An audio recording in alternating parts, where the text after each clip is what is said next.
building an indie business in the center of venture capital.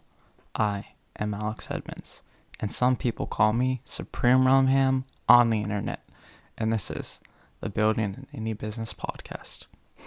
Okay, I had a little twist to the intro today. So today I will be discussing how to grow an industry, and because I am in the podcasting industry, I'll be using the podcasting industry as an example, but my examples will work for any industry. But first, I wanted to talk about my book. I have a book, and it is called "What's the Deal with Podcasting?" In the book, I compare podcasting to the stand-up comedy. I use examples from stand-up comedy to compare stand-up to podcasting and how to make someone a better podcast host. Yes, that is it. So, you can get the book for free. Go to the link in the show notes. Use the code BAIB and tell me what you think about the book. Okay, so let's get into the episode. Growing an industry. So, the first way that you would grow an industry is you would introduce new people into the industry, or like up and comers into the industry. So as a podcaster, how I would do that is I would have new podcasters on my own podcast as a guest, so that the way I can introduce my audience to the new people, or I can be a guest on a new podcast and that I could promote my appearance on that podcast. That would show my audience new things in the industry. Okay. Another way that you can grow an industry is by starting a network and helping the new people grow. So, I could start a podcast network. I can make the open podcast community a network, and that way I will be helping new podcasters grow and giving them an opportunity to, what's the word I was looking for?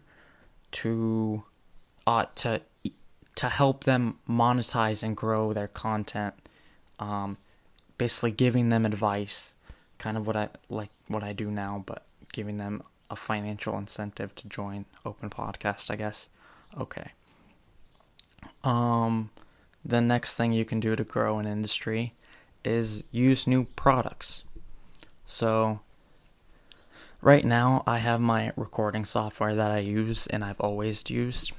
One way to help someone new in the industry is I can change out my recording software and try someone's new recording software to help those newcomers out.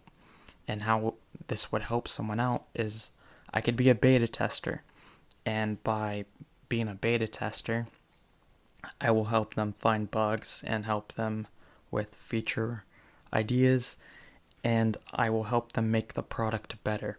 And that way, new people in the industry, or people that download that software first, it'll be more, what's the word? There'll be less bugs for them to discover, and the reason why you would want that is because when someone new is downloading software, or someone is downloading new software, if the software has a lot of problems, they will abandon it.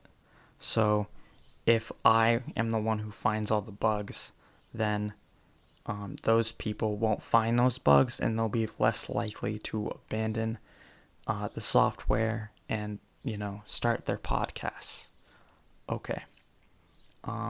Another way you can grow an industry is ads. You can buy a bunch of ads. And for the podcast industry, the kinds of ads that you want to do to make the industry grow, you don't want to do podcast ads. because that would just create a loop. You're paying for ads for people that already know about podcasts to find your ads about podcasts. So you have to do different mediums of ads. So like I would do YouTube channel ads. I would sponsor a YouTube channel or pay for ads on the YouTube platform. Okay. Then there are blogs. I can find podcast writers or people that write about podcasts or the podcast industry. No, not those people. People that write about audio content. And that way, it's not a far stretch for those people to see a podcast ad.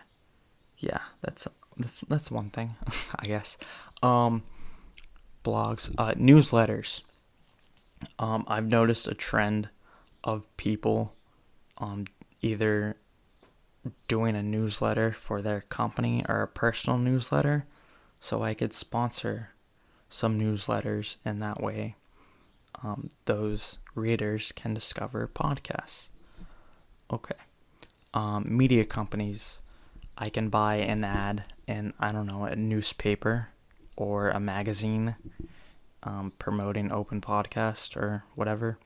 And that way new people that don't know about podcasts maybe, they can learn about them through the magazine. And the final one I have, and this is kind of a stretch, is you can have a billboard ad. So anyone driving past that billboard will see your ad and maybe discover podcasts. Okay.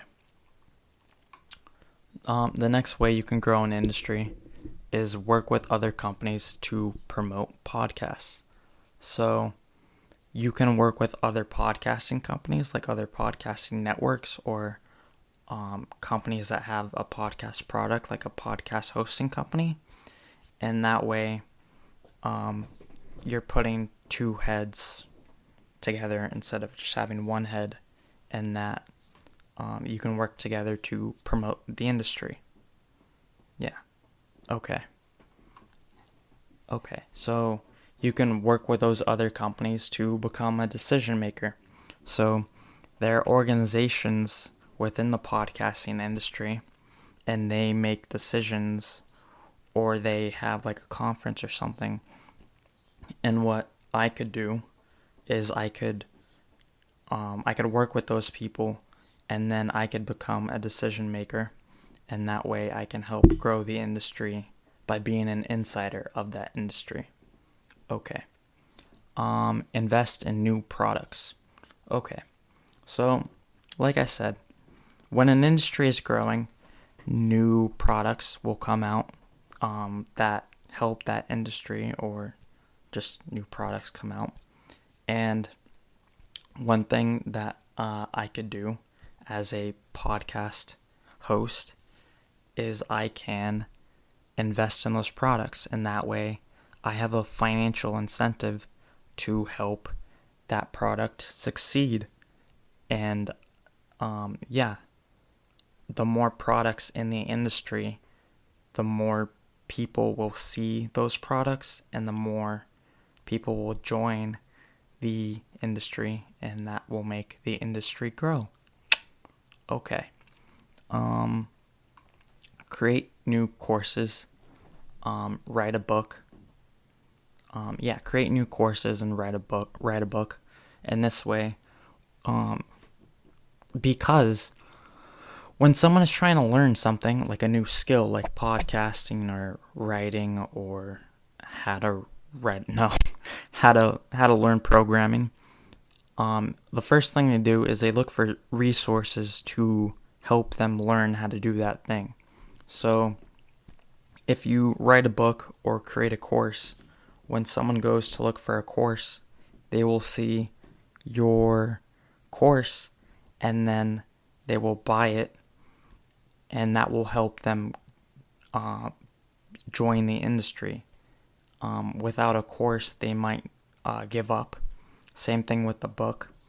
They read your book and you help them join the industry, and that way it makes them less likely to not get discouraged and actually become part of the industry. Okay. Host conferences. Okay. So you can host a conference and you can send out invitations everywhere, invite people, and that way when people are looking for something to do or in an event to go to or something, they will see the invitation and then they will join the conference, and if they have an interest in podcasting after the conference, they will become a podcaster, and that will grow the industry. It's really funny when I was saying invitations, I was like, my hand motions were like me throwing a ball. I don't know, it was really weird. All right, next thing. At those conferences, no, okay, so you host a conference, and then you can go to conferences. And what do you do at those conferences that you go to? You give a talk. And the reason why you give a talk is the same as the meetup. When you're at a conference, the person talking, for the most part, is center stage. And that way, you have a good majority of the attendees' attention. And so that way, the majority of the people will discover podcasting if they listen to the talks. And if they don't know about podcasting, they learn about it. Yeah. So if you go to a 1950s radio conference and you give a talk about podcasting, then, all those people will learn about podcasting and they might join the industry. Okay. Answer questions. So there are a bunch of question and answer websites, forums, groups on the internet groups. What someone can do to grow an industry is answer those questions. And it's the same thing with creating a course or writing a book. People will go to those websites when they have questions, and if no one gives them an answer, they might give up. If you give them an answer, that makes it less likely that they will give up and they will become part of the industry. Yes, I agree. Okay. Hire people. When you hire someone, they join the industry, and then they have to tell their friends, I work in the podcasting industry. And then if one of their friends asks, hey, what's a podcast? They have to explain what a podcast is. And that person learns what a podcast is. And so if you don't hire people, that doesn't happen. Okay. I don't know why I said that really angry. I don't know. I'm really pumped up today. Okay. Personal selling. Okay. A podcast host can help other content creators gain podcasting experience. And you can sell them the idea of, what was the word I was looking for? Oh, of starting a podcast. Oh my God. Okay. So let's say I know someone who's a YouTuber, but they don't have a podcast. They're just a YouTuber. Let's call them SupremeRumHam. SupremeRumHam has a YouTube channel. He doesn't have a podcast. I invite SupremeRumHam on the BAIB podcast, and I give them the experience of having a podcast, and I make it seem like it's really simple, and then they go, hey, it's not that different from having a YouTube channel. Let me start podcasting and then post it to my YouTube channel. That way, see, then that person joins the industry, and then that grows the industry. Okay. Work with other podcast hosts or influencers to make change. Okay. So let's say there's one huge problem in your industry and everyone suffers from that problem. Those people in the industry should work together to make that problem go away. So like, let's say there's a huge platform and it's only that huge platform that controls your industry. All the other people in the industry can band together and create a substitute or an alternative for that product, for that platform, and that problem will go away. Okay. This is a really simple one. Like and share other podcasts. That's another way of helping people discover new things in the industry. It's a lot easier than actually interviewing or going on another podcast. You can just make a social media post about it. Okay. Get new people to listen. Promote through different mediums, writing, videos. Collaborate with people on different mediums. So you go on a YouTube channel. I would go on a YouTube channel. I would do an interview, like a newsletter interview, things like that. Okay. That was actually the last one. I wasn't counting. Thank you for listening. If you want to start a podcast, but if you want the experience of podcasting and you don't want to do the setup, contact me. You can do a podcast episode for the Open Podcast Community Podcast. Send me the audio, send me the show notes. I will add it to the RSS feed, and you will get that experience. Also, if you would like to write about podcasting, your experience podcasting, anything about podcasting, there's the Open Podcast blog. Talk to me. I will give you authors access. SupremeRumHam on Twitter, Telegram. Thank you for listening. Have a nice day. Bye.